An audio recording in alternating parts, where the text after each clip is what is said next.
This is Aussie Mac Zone. We'll cover everything Apple, including Macs, iPhones, iPads, and more. All this from an Aussie perspective. Sit back, relax, insert yourself into the zone. Just a quick apology about the audio. We're sorry, and we are trying hard to improve. Thank you. So we're just going to trial this again. Hi everybody, welcome to show 220, our premiere episode for 2018. So I hope the year goes better than how we just started. But yeah, don't forget athwebhosting.com.au. Affordable competitive plans, 99.95% uptime, domain registration, free setup, auto setup 24/7, instant activation, accepts PayPal as well as other cards. 250 scripts installed with one click, including WordPress and Joomla. cPanel, the industry standard user-friendly, feature-rich control panel, all from $5.95 per month when paid annually. So, welcome back, Garth. How are you? Good, Michael. How are you? Yeah, sorry to wake you. Sorry, no. I was just listening to the don't worry. Actually, now you've got a nice big reverb sound going on there. So just, but I don't keep going. Don't worry about it. No, I'm well. excellent. Good to be back. Wonderful. Anyway, and Zarn, how are you? I'm great. Yeah, it's good to see me. It is good to see you, Zarn. How's your holidays, everyone? Garth? I'll go first. Yes, they were good and long. Good and long. I'm back to work tomorrow. I had today off to go to the dentist and get a filling, but tomorrow it's back to work. Excellent. Haven't been there since the 15th of December. Wow. They haven't moved, have they? I know.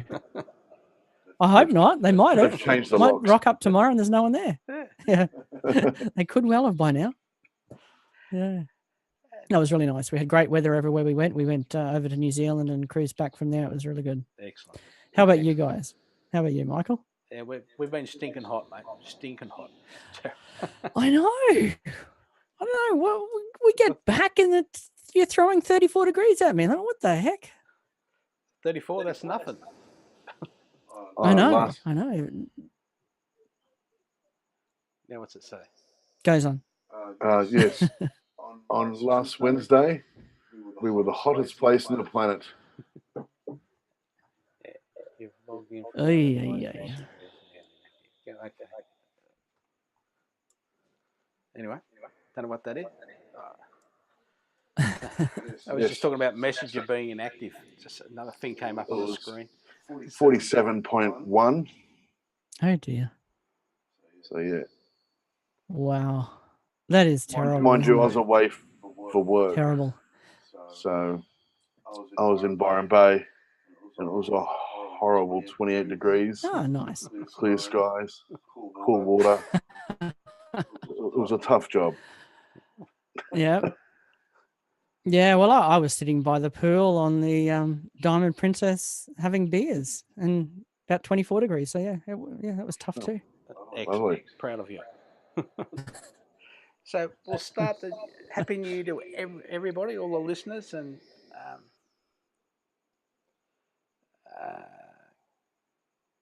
just cancel that for a minute. There's stuff coming up on the screen. Oh, over here. You've got to cancel over here. Sorry.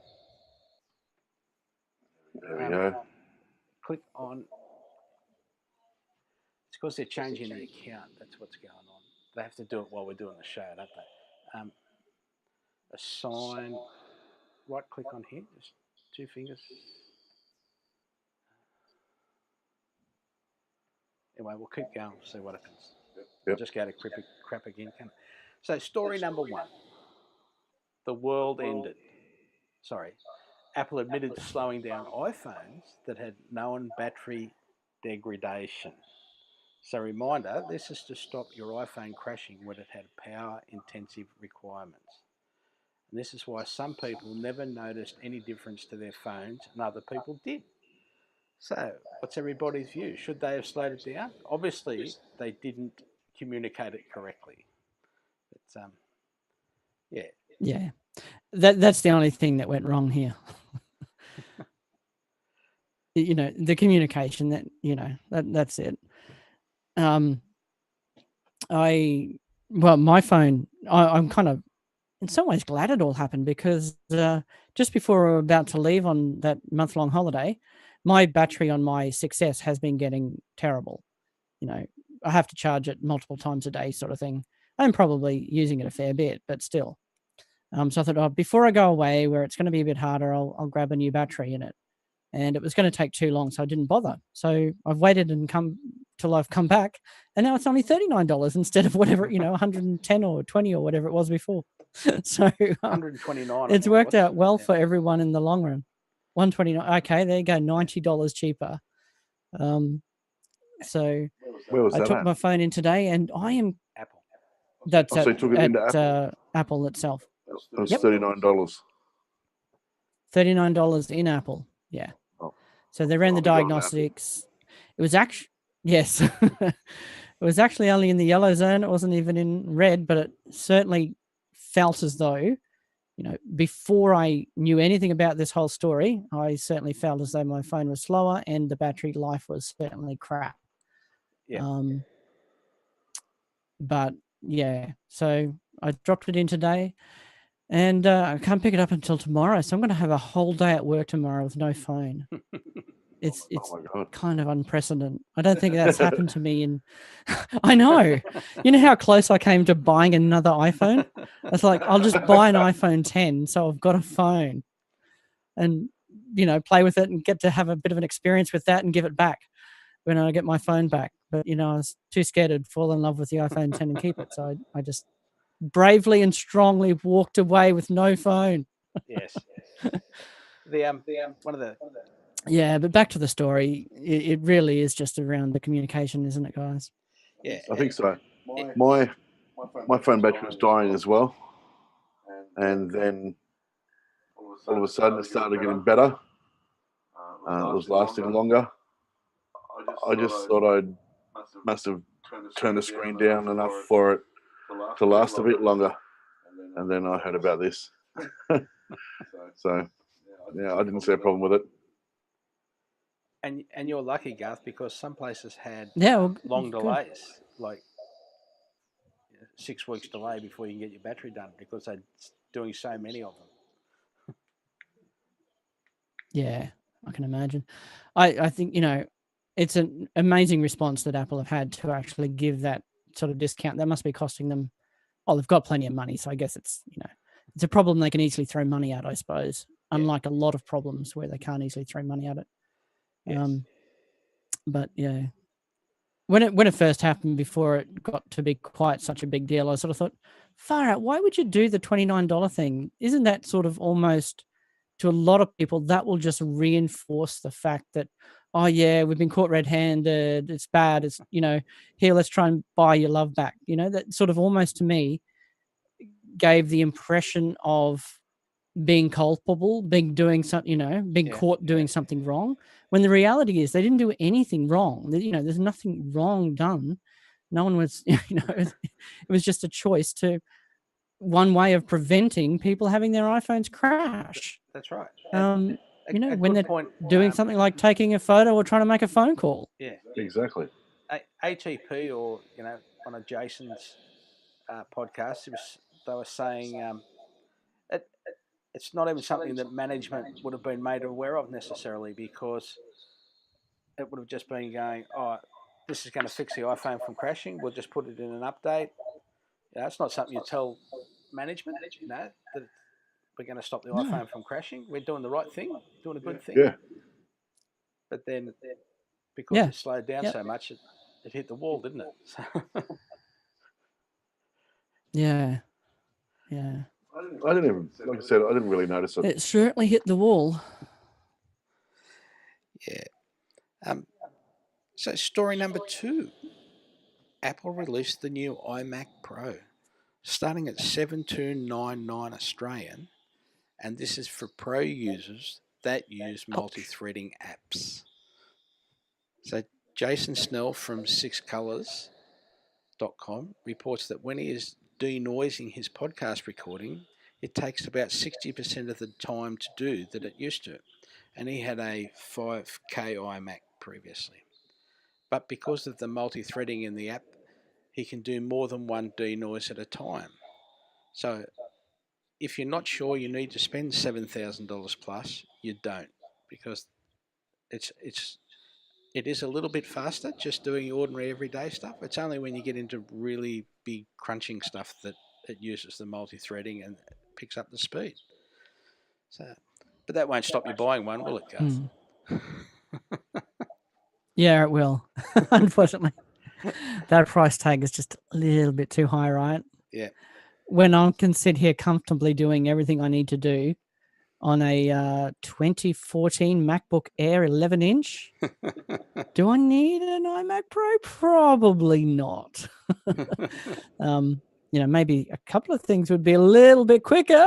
I like a lot quicker, but I have to wait a few minutes for a large project to render out. Oh well, if it was something I was doing all the time on a daily basis, maybe you'd look at increasing. But yeah, pretty sweet machine though.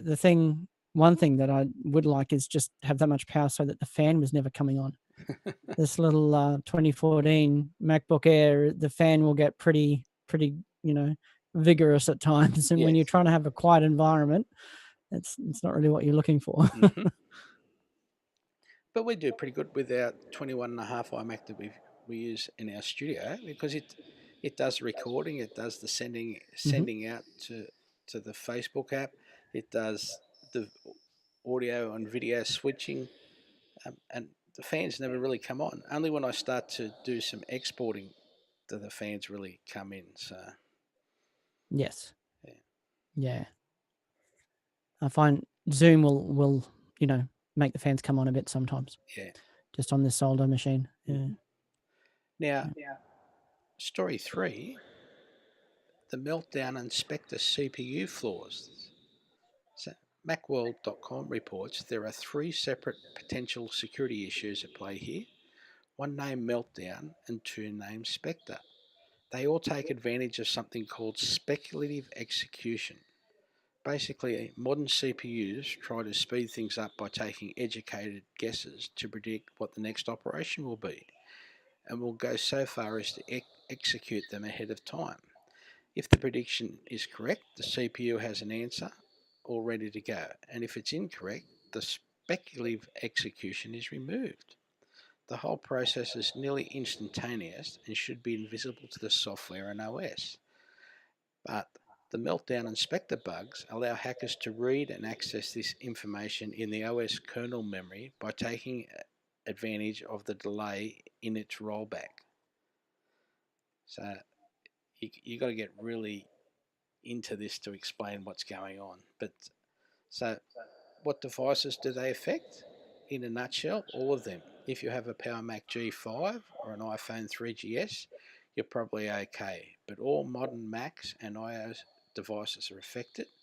While Meltdown mainly affects Intel-based Macs and PCs, in Apple's case, it also affects iOS devices. Spectre affects all iOS, macOS, and tvOS. watchOS is unaffected by Meltdown and Spectre flaws. What is Apple doing to fix it? Well, there isn't really a fix. These exploits rely on flaws baked right into the design of the CPU themselves. The best Apple or anyone can do is mitigate the risk, and Apple is already taking steps to do so.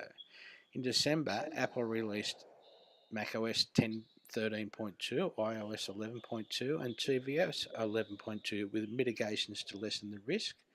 And iOS 11.2.2 also includes security improvements to Safari and WebKit to mitigate the effects of Spectre. Additionally, Safari 11.0.2 includes mitigations against Spectre on macOS. Apple says more mitigations are on the way. So, people have heard about slowdowns. Will my device be affected? It's too early to say, but Apple assured users that there won't be any noticeable performance impact. It says it ran the December update through Geekbench, Speedometer, Jetstream, and ARES-6, and saw no measurable reduction in performance of macOS and iOS. Additionally, it has tested its Safari mitigations with similar results, including an impact of less than 2.5% using the Jetstream benchmark. So there's a whole heap there. So any comments so far? Nope. So it's all very heavy. It is. I Very mean, heavy. yeah, short. Yeah, exactly. Basically, we can just tell you what's happening, and then we can go on. Yeah. So when it's saying any iOS, that's because PlayStation uses an iOS platform. So could they go in that way? PlayStation. Yeah. How do you mean that uses its own platform? Do you mean an ARM? It's not on an ARM platform, is it? They use OS. But they don't use an iOS. They use their No, own OS. nothing to do with iOS.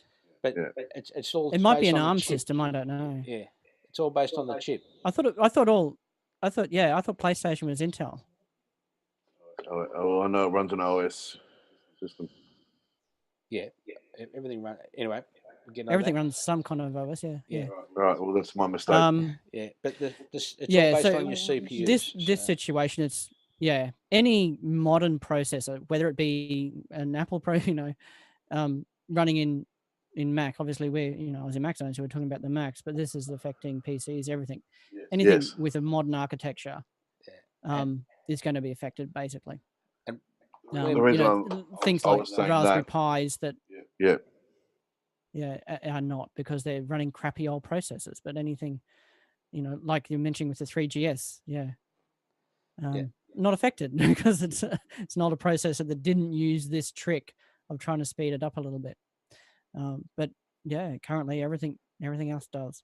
And it affects a lot of things. It's like Michael's saying, it's all about mitigation. Yeah, it includes things like service. So Amazon's AWS service, for example, you could be working perfectly well on one part of your processor, but because they're shared machines, someone else could be being attacked with this particular thing, and that's how they get to read what's happening as your part of the process goes through.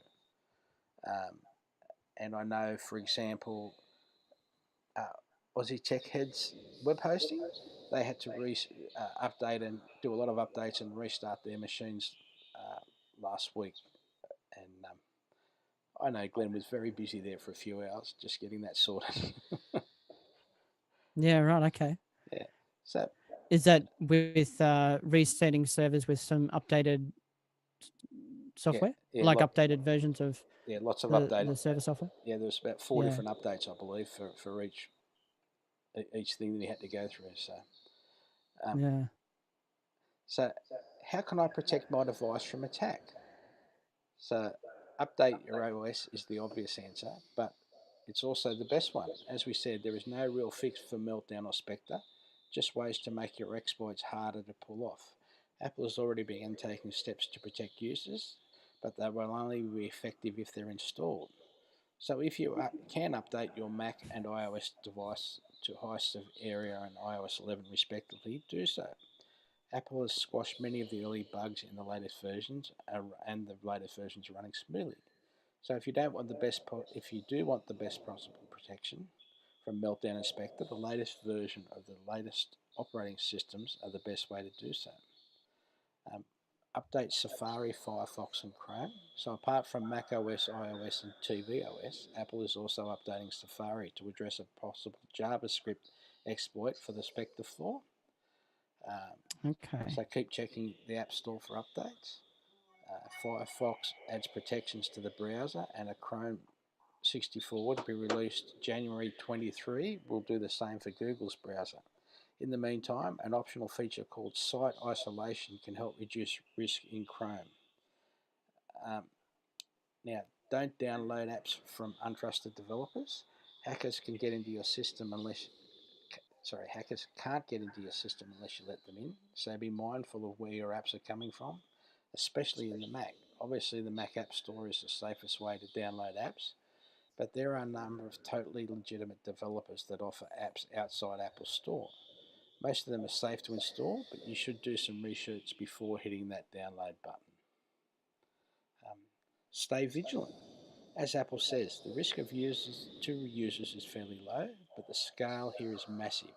With hundreds of million vulnerable devices, hackers are going to be working overtime to exploit the flaws, so beware of anything amiss with your device or accounts and take appropriate action if necessary.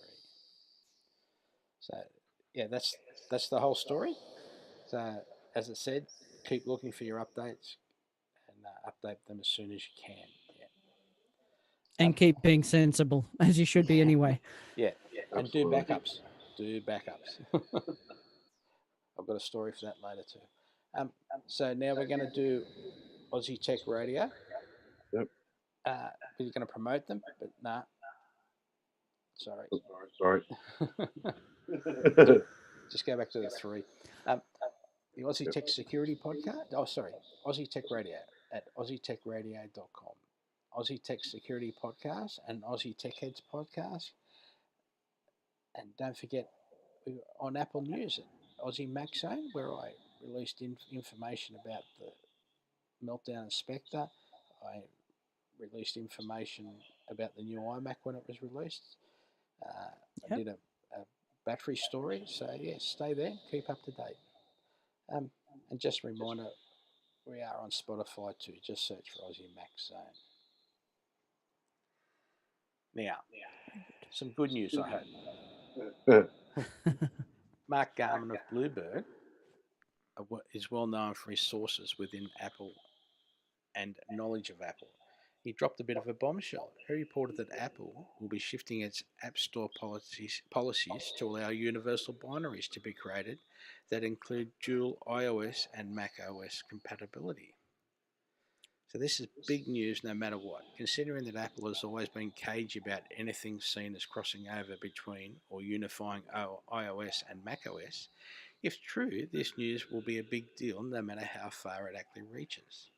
Other than continuity, the shared clipboard, AirPlay and iCloud, there are few bridges that directly link iOS and macOS. So even if this goes no further than having truly universal binaries, it will still be a significant shift. So, any thoughts?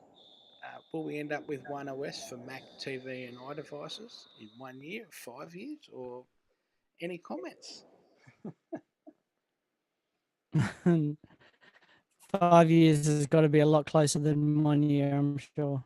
Yeah, it's a lot of work. It's a lot of work for that. And once again, I have no idea what's involved in that.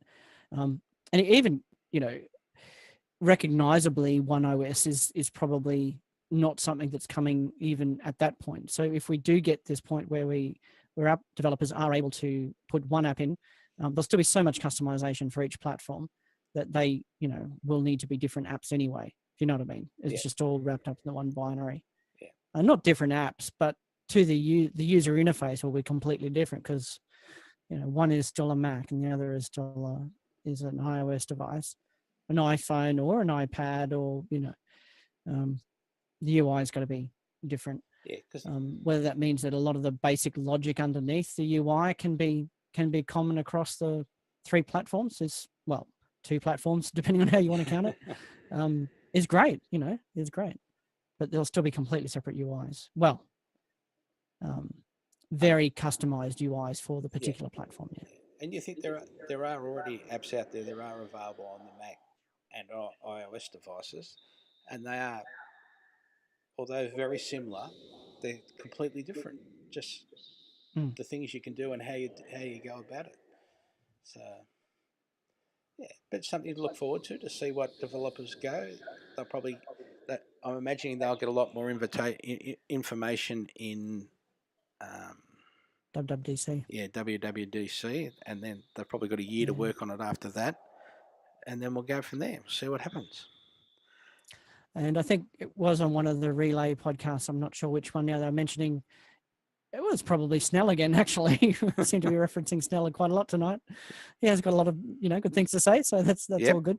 Yep. But mentioning that, you've got this huge market of iOS developers, heaps and heaps of iOS developers. Not so many for the Mac. So if they can leverage those vast hordes of iOS developers to be able to say, it's really not that much harder to actually, make a Mac version of it as well, so you can offer your app there. Make that barrier as low as possible, then great. It's all good for us Mac users. That's right. And I just apologise. You're right, listeners and gentlemen. It's Corvus OS that PS4 runs. So, my mistake. That's all right. So what about our 2018 tech resolutions? So I'll give my rundown to give you an idea what I'm doing. So the first one was to improve the show quality, and hopefully you can all hear the difference. But that's gone to crap tonight, so we've got a lot more work to do on that one. Do more reviews. I downloaded about 5 unboxing videos to YouTube over the break, and we'll have reviews on those products and more to come over the following weeks. And also more guests. So please email michael@aussiemaczone.com.au. I know some of you have already emailed me, and I will be in touch soon, because at least I've got the video part set up so we can have 4 people going at the same time. Excellent.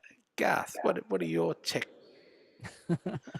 dreams? Resolutions, geez. I haven't even got my my basic New Year's ones done yet, let alone any tech ones. But given all your stuff, I should probably have to consider doing a little bit more actual editing to the audio version of this podcast. And I know one. I'd love to get together a new intro for the audio version. Okay.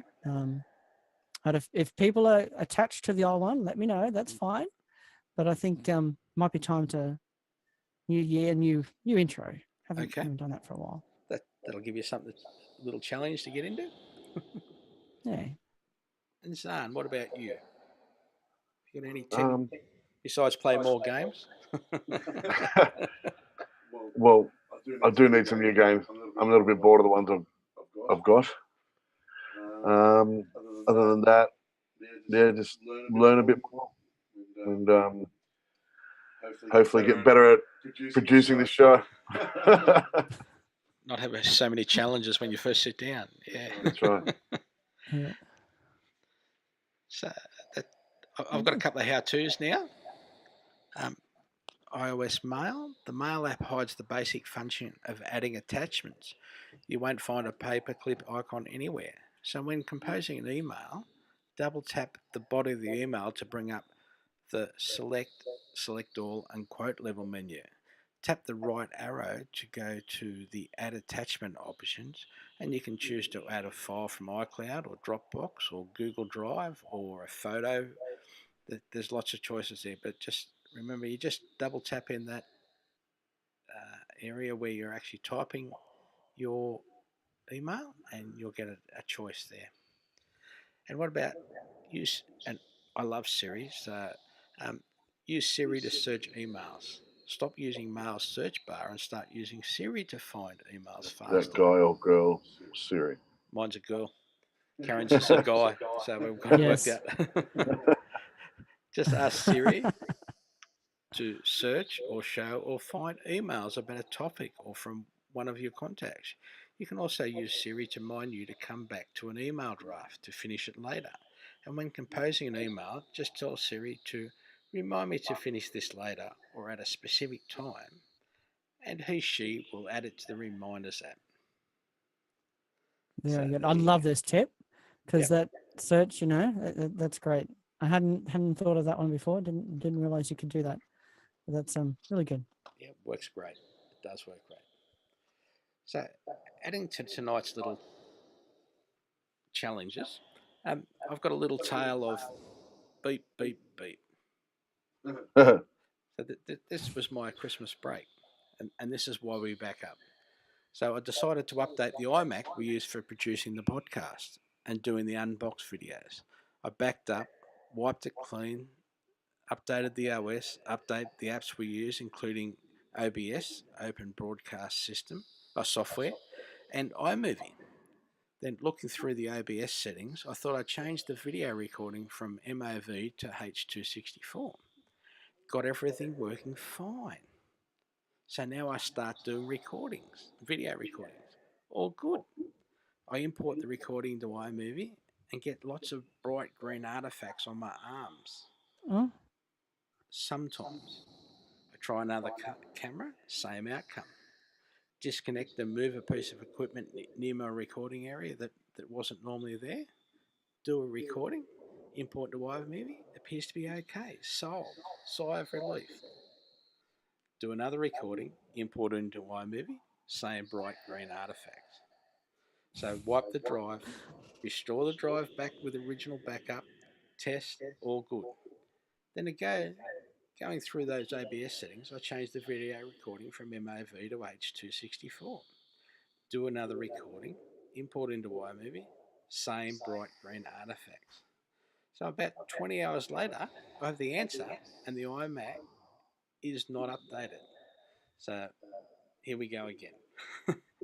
So it ended up being when OBS records into H.264 and then I import that into iMovie, I get these green artifacts when my arms are moving around from an overhead camera that I use for my unboxing. So I've got no idea why. I just go back to MOV and the problem goes away. So now I've got to update the OBS software again, update all the other software. Just another 20 hours. MOV is just H.264 anyway, isn't it? Inside, it's just a wrapper for it. That's right. So does what's the difference? Particular, frame rate, like, is there something, I don't know. Let's not try and diagnose it anymore, but you've got it sorted anyway. I know why, I just don't know. I know why, I just don't know why, and I don't care why after that amount of time. Yeah, now, exactly. That's right. Time to move on. And That's right. It works like this, good, let's go. And I get artifacts on my arms in front of any camera. So. That's just the camera showing that you really are a Martian or something, is it? No, it's tattoos. Okay. Yeah. So yeah, I've got nothing else. Any other suggestions from anybody? I got nothing. No. I haven't even got an iPhone to look at. And mine just died. So, thank you to our listeners, our sponsors, our supporters, and our sufferers. So more and more of them every day. So, I've got a lot of work to do this week to work out what's going on. So, thank you, everybody, and I look forward to talking to you next week. Bye. Thanks, everybody. Good night. Remember, an apple a day keeps the androids away. Oops, I missed that.